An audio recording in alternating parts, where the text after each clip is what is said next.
শ্রী শ্রীমার দীক্ষাদানের লীলা ছিল অলৌকিক ও রহস্যময়। কার কোন মন্ত্র প্রয়োজন, কার অন্তরের কোন বাসনা, তা মা যেন পূর্ব হতেই জেনে থাকতেন। তিনি শুধু নাম ও মন্ত্র দান করতেন না, তিনি দিতেন হৃদয়ের গভীর তৃষ্ণার পরিতৃপ্তি। এই জন্যই তো তাঁকে বলা হয় কল্পতরু, অন্তর্যামিনী, জগজ্জননী।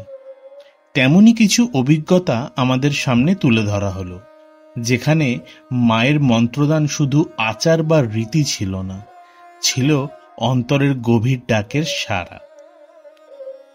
জিতেন্দ্র কুমার সাহার কথা আগে একবার উল্লেখ করা হয়েছে। বর্তমান প্রসঙ্গে আরও একবার তাঁর অভিজ্ঞতাটি স্মরণ করা যাক। সকাল সকাল স্নান সেরে জিতেনবাবু মায়ের ডাকটির জন্য আকুল আগ্রহে কোয়ালপাড়া আশ্রমে অপেক্ষা করছেন। অবশেষে এলো সেই ডাক।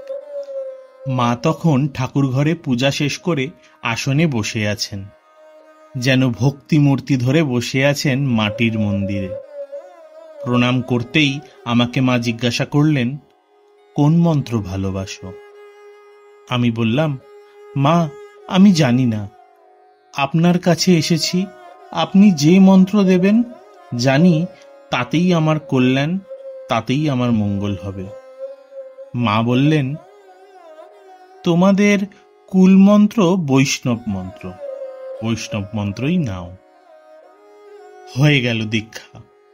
দীক্ষা নেবার আগে আমি জানতাম না আমাদের কুলমন্ত্র। পরম পরিতৃপ্তি নিয়ে 2-1 দিন পরে বাড়িতে ফিরে এলাম। বাড়ি এসে শুনলাম আমাদের কুলমন্ত্র বৈষ্ণব মন্ত্র। বুঝলাম মা অন্তর্যামিনী। পরবর্তী ঘটনাটি অভয়শঙ্কর রায়ের। তাঁর দীক্ষা নেওয়ার কোনো ইচ্ছাই ছিল না, কিন্তু যেদিন মায়ের কাছে তাঁর স্ত্রী নিরুপমা দেবীর দীক্ষা হওয়ার কথা, ঠিক তার আগের রাতে একটি অদ্ভুত ঘটনা ঘটে। অভয়শঙ্করের ভাষায়, আমি তখন বিছানায় অর্ধজাগ্রত অর্ধনিদ্রিত অবস্থায় শ্রী শ্রী ঠাকুরকে দেখলাম আমার সামনে দাঁড়িয়ে আছেন। আমাকে বললেন, এখনো তোর দ্বিধা গেল না? যা যা, তুইও একই সঙ্গে দীক্ষা নিয়ে নে। কথাগুলি বলেই তিনি অদৃশ্য হয়ে গেলেন। ঠাকুরের দর্শন এবং তাঁর কথা শোনার পর খুব আনন্দ হলো, কিন্তু সঙ্গে সঙ্গে আবার একটু দমেও গেলাম, কারণ একটু পরেই স্ত্রীকে নিয়ে বাগবাজারে যাওয়ার কথা। তার দীক্ষার জন্য প্রয়োজনীয় সমস্ত জিনিসের ব্যবস্থা করা আছে, কিন্তু আমার তো নেই। এত তাড়াতাড়ি সেসব সংগ্রহ করব কি করে? যাই হোক, স্বপ্নে পাওয়া ঠাকুরের নির্দেশ মতো স্ত্রীকে নিয়ে মায়ের বাড়িতে উপস্থিত হলাম। মাকে প্রণাম করতে মা স্নেহসিক্ত কণ্ঠে বললেন, আর তো তোমার দ্বিধা নেই বাবা, যাও গঙ্গা স্নান করে এসো, বৌমার জিনিস দিয়েই তোমাদের দুজনের দীক্ষা হবে। মায়ের মুখের এই কথা শুনে আমি আর অশ্রু সম্বরণ করতে পারলাম না। আমার কেবলই মনে হচ্ছিল, মা কি করে আমার স্বপ্নের কথা এবং আমার সমস্যার কথা জানতে পারলেন? তবে কি মা সত্যিই জগজ্জননী, অন্তর্যামিনী? আরও একটি ঘটনা।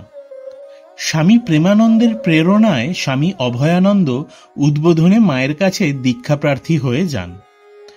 দীক্ষার সময় সম্ভবত ইষ্ট সম্বন্ধে মা তাকে কিছু জিজ্ঞাসা করেছিলেন। তার উত্তরে তিনি বলেছিলেন, আমার কি ভালো লাগে কি ভালো লাগে না তা তো জানি না, আপনার যা ভালো মনে হয় তাই আমাকে দিন মা। মা বললেন, তাই দেব। এরপর তিনি কিছুক্ষণ ধ্যান করলেন, তারপর আমাকে মন্ত্র দিলেন। আমি অবাক হয়ে গেলাম। দেখলাম এতদিন যে ভাব নিয়ে আমি আছি, ঠিক সেই ভাব অনুযায়ী তিনি মন্ত্র দিয়েছেন। আমি তো শ্রী শ্রী মাকে আমার পছন্দ অপছন্দের বিষয়ে কিছু জানাইনি। আমার পছন্দ তো কত রকমেরই হতে পারে, কিন্তু কি আশ্চর্য, বিশেষ যে ভাবটি নিয়ে এতদিন অগ্রসর হচ্ছিলাম, মা আমাকে ঠিক সেই ভাব অনুযায়ী মন্ত্র দিলেন। মা ঠাকুরন তাঁর দিব্যদৃষ্টিতে আমার মনের কথা ঠিক জেনে নিয়েছেন।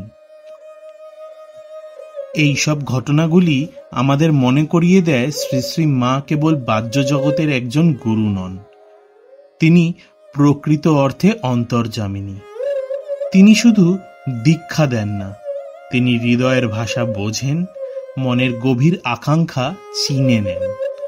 তাঁর কৃপা তাই শুধু আচারিক নয়, তা হয়ে ওঠে অনন্ত আশ্রয়, জীবনের অন্তরতম চেতনার প্রতিভাস।